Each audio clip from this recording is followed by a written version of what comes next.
বেয়া অভ্যাস যে সকলো সময়ত ক্ষতিকাৰক হয় এইটো কিন্তু নহয়। কিছু কিছু ক্ষেত্ৰত বেয়া অভ্যাসেই উপকাৰ কৰে। আপুনি জানিলে আচৰিত হৈ যাব। কিছুমান বেয়া অভ্যাস আছে, সেইবিলাক যদি কোনো ল'ৰাৰ মাজত দেখিবলৈ পায়, তেন্তে ছোৱালীবোৰৰ নিজৰ অজানিতেই সেই ল'ৰাৰ প্ৰেমত পৰি যায়। ধেৎ, এইটো আৰু কেনে কথা হ'ল?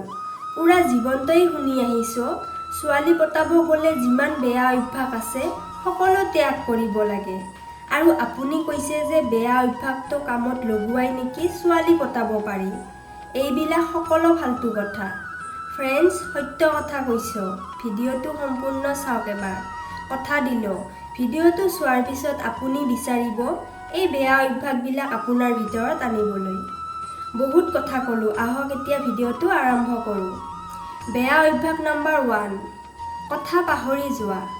অৰ্থাৎ যদি কোনো ছোৱালীয়ে জানিব পাৰে বা বুজিব পাৰে যে আপুনি তাইৰ সন্মুখত থিয় দি কথা পাতিব নোৱাৰে, কি ক'ব সকলো পাহৰি যায়। ছোৱালীজনীৰ ফালে চাই কিছু এটা ক'বলৈ আৰম্ভ কৰিলে কথাৰ মাজত লাইন হেৰুৱাই পেলায় আৰু তেতিয়া ছোৱালীজনীক কয়, কিবা এটা কৈ আছিলোঁ পাহৰি গ'লোঁ। আপোনাৰ এই বেয়া অভ্যাসটোৰ কাৰণেই ছোৱালীজনী কিন্তু আপোনাৰ প্ৰেমত পৰি যাব পাৰে। কাৰণ সকলোৱে জানে যে এইটো সঁচা ভালপোৱাৰ লক্ষণ। কাৰোবাক অতি বেছি ভাল পালেই তেতিয়াই তাৰ সন্মুখত গ'লে এনেকুৱা হৈ থাকে। ছোৱালীজনী আপোনাৰ এই অভ্যাসটো দেখি ভালকৈ বুজিব পাৰিব যে আপুনি তাইক বহুত ভাল পায়। আৰু ছোৱালীজনী যেতিয়া লক্ষ্য কৰে বেলেগ ছোৱালীৰ লগত বা বেলেগ কোনোবাৰ লগত কথা পতাৰ সময়ত আপোনাৰ এনেকুৱা নহয়, কেৱল তাইৰ লগত কথা পাতোঁতেই আপোনাৰ এই সমস্যাটো হয়, তেতিয়া ছোৱালীজনীয়ে কোনো সন্দেহ নকৰাকৈ কনফাৰ্ম হৈ যায় যে বেলেগ ছোৱালীতকৈ তাই আপোনাৰ ওচৰত বহুতেই স্পেচিয়েল। কিন্তু আপোনাক কেইটামান কথা মনত ৰাখিব লাগিব। যেনে আপুনি ছোৱালীজনীৰ ওচৰত গ'লে সকলো কথা পাহৰি যায়, ভাল কথা।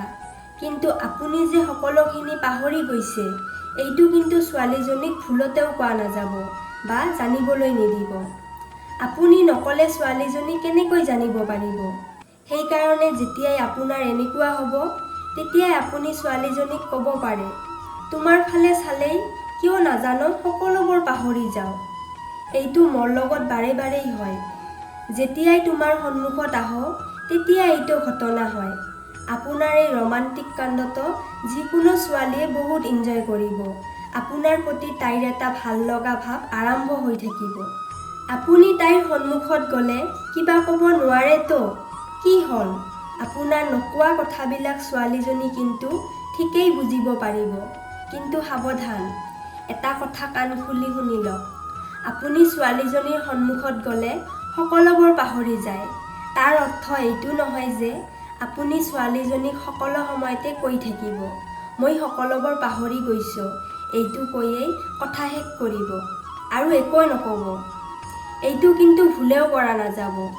তেতিয়া আপুনি কোনো বেলেগ বিষয় লৈ কথা আৰম্ভ কৰক। যি মনত আহে সেইবোৰেই কওক।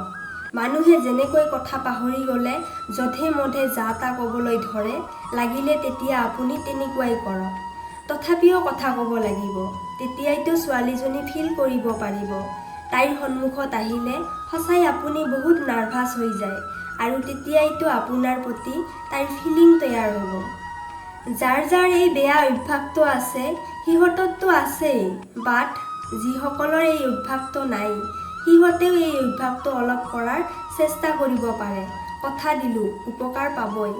বিশেষকৈ কোনো ছোৱালীয়ে যেতিয়া আপোনাৰ লগত মিঠা মুখত কথা পাতে বা মিচিকিয়াই হাঁহে, তেতিয়া তাইৰ ফালে মুগ্ধ হৈ চাই থকাৰ পিছত নিজৰ কথাবোৰ পাহৰি যোৱাৰ বা কি কৈ আছিলে সেইটো পাহৰি যোৱাৰ এক্টিং কৰিলে বেছি উপকাৰ পোৱা যায়।